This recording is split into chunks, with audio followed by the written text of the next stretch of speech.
வணக்கம். மாநில செய்திகள் வாசிப்பவர் ஷியாமளா.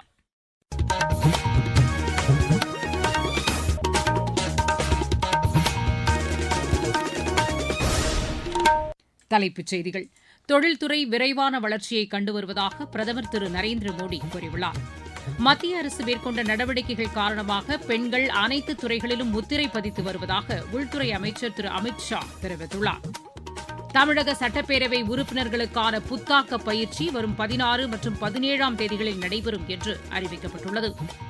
விவசாயிகள் நலனில் அக்கறையின்றி தவேக அரசு செயல்பட்டு வருவதாக அஇஅதிமுக குற்றம் சாட்டியுள்ளது. உலகக்கோப்பை வில்வித்தை போட்டியில் இந்தியாவின் தீரஜ் பொம்மதேவரா அரையிறுதிக்கு முன்னேறியுள்ளார். இனி விரிவான செய்திகள். தொழில்துறை விரைவான வளர்ச்சியை கண்டு வருவதாக பிரதமர் திரு நரேந்திர மோடி கூறியுள்ளார். சமூக வலைதளத்தில் இதனை தெரிவித்துள்ள அவர் இது தொடர்பாக நாளிதழில் வெளியான கட்டுரையையும் பகிர்ந்துள்ளார். மத்திய அரசு மேற்கொண்ட நடவடிக்கைகள் காரணமாக தொழில்துறையில் ஏற்பட்டுள்ள மாற்றங்கள் மற்றும் அதன் வளர்ச்சியின் வேகம் குறித்து அந்த கட்டுரையில் விரிவாக எடுத்துரைக்கப்பட்டுள்ளது. மத்திய அரசு மேற்கொண்ட நடவடிக்கைகள் காரணமாக பெண்கள் அனைத்து துறைகளிலும் முத்திரை பதித்து வருவதாக உள்துறை அமைச்சர் திரு அமித் ஷா கூறியுள்ளார். சமூக வலைதளத்தில் இதனை தெரிவித்துள்ள அவர் கடந்த 12 ஆண்டுகளாக மகளிர் மேம்பாட்டிற்காக மத்திய அரசு நிறைவேற்றியுள்ள திட்டங்களை பட்டியலிட்டுள்ளார். மகளிர் மேம்பாடு என்ற நிலையை மாற்றி மகளிர் தலைமையிலான மேம்பாடு என்ற அடிப்படையில் மத்திய அரசு செயல்பட்டு வருவதாகவும் அவர் கூறியுள்ளார். மக்களவையிலும் சட்டப்பேரவைகளிலும் மகளிருக்கு 33% இடஒதுக்கீடு வழங்குவதை செயல்படுத்துவதற்காக மேற்கொள்ளப்பட்ட நடவடிக்கையையும் திரு அமித் ஷா சுட்டிக்காட்டியுள்ளார். தமிழக சட்டப்பேரவை உறுப்பினர்களுக்கான புத்தாக்க பயிற்சி வரும் 16 மற்றும் 17ஆம் தேதிகளில் நடைபெறவுள்ளதாக பேரவைத் தலைவர் திரு JCD பிரபாகர் கூறியுள்ளார். இன்று சென்னையில் செய்தியாளர்களிடம் பேசுகையில் அவர் இவ்வாறு கூறினார். வருகின்ற 16/6/2026 செவ்வாய்க்கிழமை மற்றும் 17/6/2026 புதன்கிழமை ஆகிய 2 நாட்கள் காலை 10 மணி முதல் மாலை 5:30 மணி வரை புத்தாக்க பயிற்சி கலைவாணர் அரங்கம் 3வது தளத்தில் உள்ள பல்வகை கூட்டரங்கில் நடைபெற உள்ளது. முதலமைச்சர் அவர்களால் தொடங்கி வைக்கப்பெறும் இந்த புத்தாக்க பயிற்சியில் சட்டமன்ற உறுப்பினர்கள் பேரவையில் கடைபிடிக்க வேண்டிய நடைமுறைகள், சட்டமன்ற பேரவை விதிகள், சட்டமன்ற நடைமுறைகள் குறித்தும் பேரவை செயலாளர், சம்பந்தப்பட்ட அரசுத்துறை செயலாளர்கள் மற்றும் சட்டமன்ற நடைமுறைகள் பற்றி நன்கு அறிந்த வல்லுநர்கள் கலந்து கொண்டு பயிற்சி அளிக்க உள்ளார்கள். இந்த 2 நாட்கள் புத்தாக்க பயிற்சியில் 17வது சட்டமன்ற பேரவையின் அனைத்து சட்டமன்ற உறுப்பினர்களும் கலந்து கொள்ளுமாறு நான் அன்புடன் கேட்டுக்கொள்கிறேன். தில்லியில் நடைபெற்ற நித்தி ஆயோக் கூட்டத்தில் திமுக அரசின் சாதனைகளைத்தான் முதலமைச்சர் திரு விஜய் தமது அரசின் சாதனைகள் போல் படித்ததாக எதிர்க்கட்சித் தலைவர் திரு உதயநிதி ஸ்டாலின் கூறியுள்ளார். சமூக வலைதளத்தில் இது தொடர்பாக அவர் வெளியிட்டுள்ள அறிக்கையில் தேர்தல் பிரச்சாரத்தின்போது தமிழகம் கடனில் தத்தளிப்பதாக குற்றம் சாட்டிய திரு விஜய் தற்போது நாட்டிலேயே பொருளாதார வளர்ச்சியில் 2வது மிகப்பெரிய மாநிலமாக தமிழகம் திகழ்கிறது என்று கூறியுள்ளதை சுட்டிக்காட்டியுள்ளார். நித்தி ஆயோக் கூட்டத்தில் தெரிவித்த கருத்துக்கள் தவேக அரசின் 1 மாத கால சாதனைகளா அல்லது திமுக அரசின் 5 ஆண்டு கால சாதனைகளா என்பது குறித்து முதலமைச்சர் விளக்கம் அளிக்க வேண்டும் என்றும் திரு உதயநிதி ஸ்டாலின் தெரிவித்துள்ளார். விவசாயிகளின் நலனில் அக்கறையின்றி தவேக அரசு செயல்பட்டு வருவதாக அஇஅதிமுக பொதுச் செயலாளர் திரு எடப்பாடி பழனிசாமி குற்றம் சாட்டியுள்ளார். சமூக வலைதளத்தில் இது தொடர்பாக அவர் வெளியிட்டுள்ள அறிக்கையில் குறித்த காலத்திற்குள் மேட்டூர் அணை திறக்கப்படாததால் விவசாயிகள் கவலையடைந்துள்ளதாக கூறியுள்ளார். இதனை சரிசெய்ய நடவடிக்கை எடுக்காமல் சிறப்பு தொகுப்பு என்ற பெயரில் ஏமாற்று அறிவிப்பை தவேக அரசு வெளியிட்டுள்ளதாகவும் அவர் அதில் குறிப்பிட்டுள்ளார். விவசாயிகளுக்கு 24 மணி நேரமும் வழங்கப்பட்ட மும்முனை மின்சாரத்தை தற்போது 18 மணி நேரமாக தவேக அரசு குறைத்துள்ளதாகவும் அவர் குற்றம் சாட்டியுள்ளார். விவசாயிகளின் நலனை கருத்தில் கொண்டு மேட்டூர் அணையிலிருந்து நீரை திறந்து அது கடைமடை வரை சென்றடைவதை உறுதி செய்வதற்கு தேவையான நடவடிக்கைகளை தவேக அரசு மேற்கொள்ள வேண்டும் என்றும் திரு எடப்பாடி பழனிசாமி அந்த அறிக்கையில் கூறியுள்ளார். நீங்கள் கேட்டுக்கொண்டிருப்பது மாநில செய்தி அறிக்கை. நேயர்களே, சென்னை அகில இந்திய வானொலியின் மாநில செய்திப் பிரிவு வழங்கும் சுழல் விளக்கு சனிக்கிழமை தோறும் காலை 7 மணிக்கு ஒலிபரப்பாகிறது. நடப்பு நிகழ்வுகளின் கட்டுரை வடிவிலான இந்த பகுதியில் நாளை இடம்பெறுகிறது. பிரதமர் பதவியில் சாதனை படைத்த திரு நரேந்திர மோடி குறித்த ஒரு பார்வை. பிரதான அலைவரிசையில் ஒலிபரப்பாக உள்ள இந்த நிகழ்ச்சியை கேட்க தவறாதீர்கள். தமிழகத்தின் ஒரு சில பகுதிகளில் அடுத்த 2 தினங்களுக்கு மழைக்கு வாய்ப்புள்ளதாக வானிலை ஆய்வு மையத்தின் தென்மண்டல இயக்குநர் டாக்டர் VR துரை தெரிவித்துள்ளார். எமது செய்தியாளரிடம் பேசிய அவர் சில இடங்களில் கனமழைக்கு வாய்ப்புள்ளதாகவும் கூறினார்.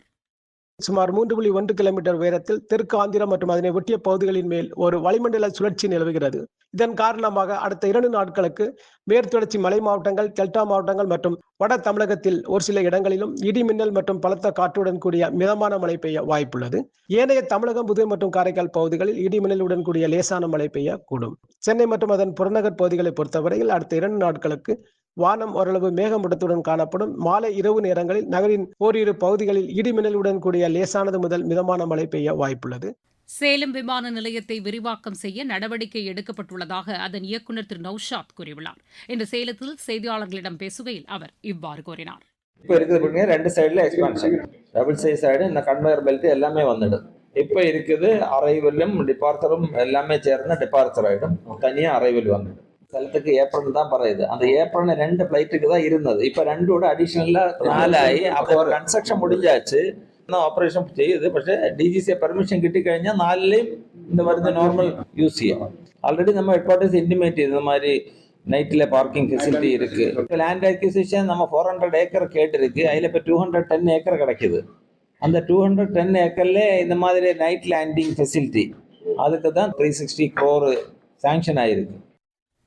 கீர்த்தி சக்ரா விருது பெற்றது தமக்கு கிடைத்த பெரிய அங்கீகாரம் என்று தேனியைச் சேர்ந்த ராணுவ வீரர் மீனாட்சி சுந்தரம் கூறியுள்ளார். எமது செய்தியாளரிடம் பேசிய அவர் தீவிரவாத ஒழிப்பு நடவடிக்கைகளில் ஈடுபட்டிருந்தபோது நாட்டிற்காக ரத்தம் சிந்தியதை நினைத்து பெருமிதம் கொள்வதாக தெரிவித்தார். என் பேர் லென்ஸ் நாயக் மீனாட்சி சுந்தரம். நான் இந்தியன் ஆர்மியில் டியூட்டி பார்க்குறேன். காமையகவுடன் பட்டில் இருக்க மேக்ஸிமம் வேலை பார்க்குறது ராணுவத்துலேயும் போலீஸ்லையும் தான் வேலை பார்க்குறாங்க. அவங்க கொடுக்குற மோட்டிவேலையும் அதில் தான் நாங்கள் ராணுவத்தை சேரணும் எங்களுக்கு ஆசை இருந்துச்சு சார். பட்ட கஷ்டத்துக்கு அந்த அரசாங்கமே எனக்கு இவ்வளோ பெரிய விருது கொடுத்துருக்காங்க.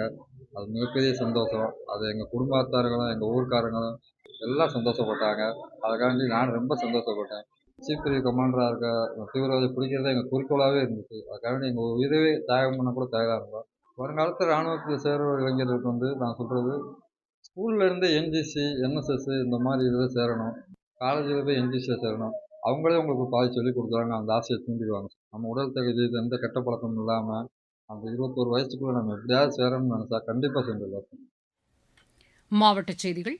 திருச்சி மாவட்ட வளர்ச்சித் திட்டப் பணிகள் குறித்து மாநில அமைச்சர் திரு ரமேஷ் தலைமையில் இன்று ஆய்வுக் கூட்டம் நடைபெற்றது. தூத்துக்குடி மாவட்டத்தில் உள்ள பல்வேறு தொடக்க வேளாண் கூட்டுறவு சங்கங்கள் மற்றும் கூட்டுறவு அங்காடிகளில் கூட்டுறவுத்துறை அமைச்சர் திரு காந்திராஜ் இன்று ஆய்வு மேற்கொண்டார். கோவையில் உள்ள தமிழ்நாடு வேளாண் பல்கலைக்கழகத்தில் பிரதமரின் திறன் மேம்பாட்டு பயிற்சி திட்ட தொடக்க விழா இன்று நடைபெற்றது. திருப்பூர் மாவட்டத்தில் மேற்கொள்ளப்பட்டு வரும் வளர்ச்சித் திட்டப் பணிகள் குறித்து ஆட்சியர் திரு மணீஷ் நர்னவரே இன்று ஆய்வு மேற்கொண்டார். கடலூர் மாவட்டத்தில் உள்ள அரசு பள்ளிகளில் காலை உணவு திட்டத்தின் செயல்பாடுகள் குறித்து ஆட்சியர் திரு சிபி ஆதித்ய செந்தில்குமார் இன்று ஆய்வு மேற்கொண்டார். நாமக்கல் மாவட்டத்தில் குழந்தை தொழிலாளர் முறை ஒழிப்பு குறித்த விழிப்புணர்வு நிகழ்ச்சிகள் இன்று நடைபெற்றன. விளையாட்டுச் செய்திகள். உலகக்கோப்பை வில்வித்தை போட்டியில் இந்தியாவின் தீரஜ் பொம்மதேவரா அரையிறுதிக்கு முன்னேறியுள்ளார். துருக்கியில் நடைபெற்று வரும் இப்போட்டியின் ஆடவர் ஒற்றையர் பிரிவு காலிறுதி ஆட்டத்தில் அவர் 6-2 என்ற புள்ளிக் கணக்கில் இத்தாலியின் மாண்டியா மாசிமிலியானோவை வென்றார்.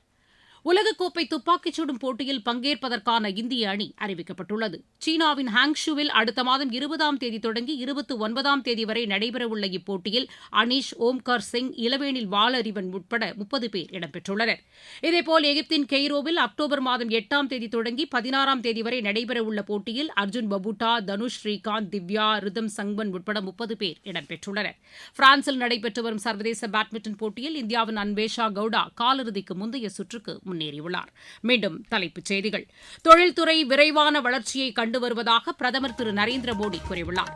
மத்திய அரசு மேற்கொண்ட நடவடிக்கைகள் காரணமாக பெண்கள் அனைத்து துறைகளிலும் முத்திரை பதித்து வருவதாக உள்துறை அமைச்சர் திரு அமித் ஷா தெரிவித்துள்ளார்.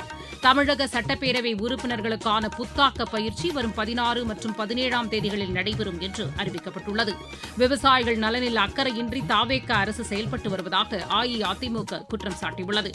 உலகக்கோப்பை வில்வித்தை போட்டியில் இந்தியாவின் தீரஜ் பொம்மதேவரா அரையிறுதிக்கு முன்னேறியுள்ளார். செய்தி அறிக்கை நிறைவு பெற்றது.